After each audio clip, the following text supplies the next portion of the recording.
Hi friends, welcome back to my channel. ನಾನು ಏನು ಕೆಲಸ ಮಾಡ್ತೀನಿ, ಯಾವ ಥರ ಕೆಲಸ ಮಾಡ್ತೀನಿ, ಡೈಲಿ ಏನೇನು ಮಾಡ್ತೀನಿ ಎಲ್ಲ ಲಾಸ್ಟ್ ವೀಡಿಯೋದಲ್ಲಿ ಹೇಳಿ ಸಾಯಂಕಾಲದ ಮೇಲೆ ಆಫೀಸಿಂದ ಬಂದಮೇಲೆ ಏನು ಮಾಡ್ತೀನಿ ಅಂತ ತೋರಿಸೋಕ್ಕೋಸ್ಕರ ಈ ವಿಡಿಯೋ ಮಾಡ್ತಾಯಿದ್ದೀನಿ. ಸೊ ಏನು ವಿಡಿಯೋ ಅಂತ ನೋಡೋಕ್ಕಿಂತ ಮುಂಚೆ ನನ್ನ ಚಾನಲ್ನ ಸಬ್ಸ್ಕ್ರೈಬ್ ಮಾಡಿ, ಶೇರ್ ಮಾಡಿ ಮತ್ತು ಲೈಕ್ ಮಾಡಿ.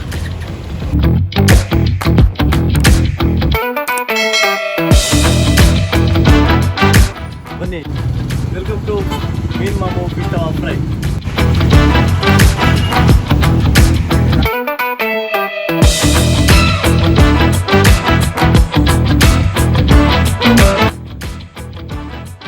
ನನ್ನ ಶಾಪ್ ಲೊಕೇಶನ್ ಬಂದುಬಿಟ್ಟು ಸುಂಕದಕಟ್ಟೆ ಪೈಪ್ಲೈನ್ ಸರ್ಕಲ್ನಲ್ಲಿ ಹಾಕಿರ್ತೀನಿ ಲೊಕೇಶನ್ನ. ಸೊ ಲೊಕೇಶನ್ ಫಾಲೋ ಮಾಡ್ಕೊಂಬಂದರೆ ಡೈರೆಕ್ಟ್ ಇಲ್ಲಿಗೆ ಬರ್ತೀರಾ. ಸೊ ಬನ್ನಿ, ಒಂದ್ಸರಿ ಟೇಸ್ಟ್ ಮಾಡಿ ಸಿಗೋಣ, ಮಾತಾಡೋಣ. ನೀವು ಒಳ್ಳೊಳ್ಳೆ ರಿವ್ಯೂ.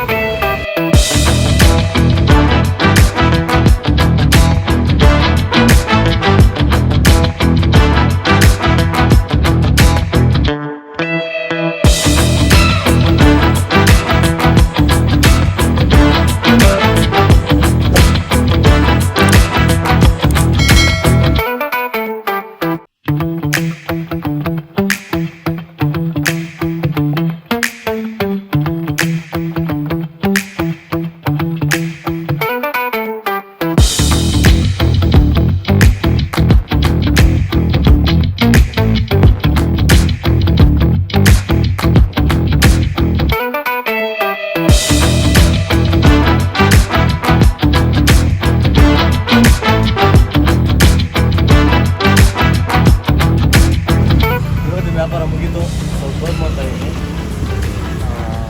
ನಮ್ಮದು ಈಗ ಹಿಂಗೆ ಇರುತ್ತೆ ಡೈಲಿ.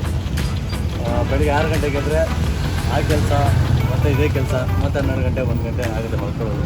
ಇನ್ನೊಂದೇನಂದರೆ ಜೀವನದಲ್ಲಿ ಅದೇ ಕೆಲಸ ಮಾಡಬೇಕು, ನಾನು ಇದೇ ಕೆಲಸ ಮಾಡಬೇಕು ಎಲ್ಲ ಇರಲಿಲ್ಲ. ನಾನು ಬಿಕಮ್ ಮಾಡಿದ್ದೀನಿ, ಆದರೆ ಅದು ತಪ್ಪಾಗಿ ಅದೇ ಕೆಲಸ ಮಾಡ್ತೀನಿ, ಇದು ತಪ್ಪಾಗಿ ಇದೇ ಕೆಲಸ ಮಾಡ್ತೀನಿ. ಇದರಿಂದ ಒಂದು 4 ವರ್ಷ ಸಂಪಾದನೆ ಮಾಡಿದ್ರೆ ಖರ್ಚಿರೋದು. ಎಲ್ಲ ಒಂದು ಕಡೆ ಕೂತು 500 ರೂಪಾಯಿ ಕಳೆಯೋದಕ್ಕಿಂತ ಕಷ್ಟಪಟ್ಟು ದುಡಿಯೋದು ಅಷ್ಟೇ ಅಲ್ವಾ. ಅಂದರೆ ಎಲ್ಲ ಥರ ಕೆಲಸನೂ ಮಾಡಿ, ಆದರೆ ಇನ್ನೊಬ್ರಿಗೆ ಮೋಸ ಮಾತ್ರ ಮಾಡಬೇಡಿ. ಅದು ಯಾವತ್ತೂ ಶಾಶ್ವತವಾಗಿರೋಲ್ಲ. ಕಷ್ಟಪಟ್ಟು ದುಡೀರಿ, ಅದೇ ನಿಮ್ಮನ್ನು ಒಂದಲ್ಲ ಒಂದಿನ ಕಾಯುತ್ತೆ. ಹಿಂಗೆ ಸಪೋರ್ಟ್ ಮಾಡ್ತಾಯಿರಿ, ಬಡವರ ಮಕ್ಕಳನ್ನ ಬೆಳೆಸಿ. ಇವತ್ತಿಗೆ ನಾನು ಅಂಗಡಿ ಕ್ಲೋಸ್ ಮಾಡ್ತಾಯಿದ್ದೀನಿ, ಹಾಗೆ ವಿಡಿಯೋ ಕೂಡ ಕ್ಲೋಸ್ ಮಾಡ್ತಾಯಿದ್ದೀನಿ. ಸೊ ವಿಡಿಯೋ ಏನು ಮಾಡೋಕ್ಕಿಂತ ಮುಂಚೆ ದಯವಿಟ್ಟು ಚಾನಲ್ನ ಸಬ್ಸ್ಕ್ರೈಬ್ ಮಾಡಿ, ಲೈಕ್ ಮಾಡಿ, ಶೇರ್ ಮಾಡಿ ಮತ್ತು ಕಮೆಂಟ್ ಮಾಡಿ. ನಾನು ಒಳ್ಳೊಳ್ಳೆ ಕಂಟೆಂಟ್ಗಳನ್ನ ಹಾಕ್ತೀನಿ. Thank you.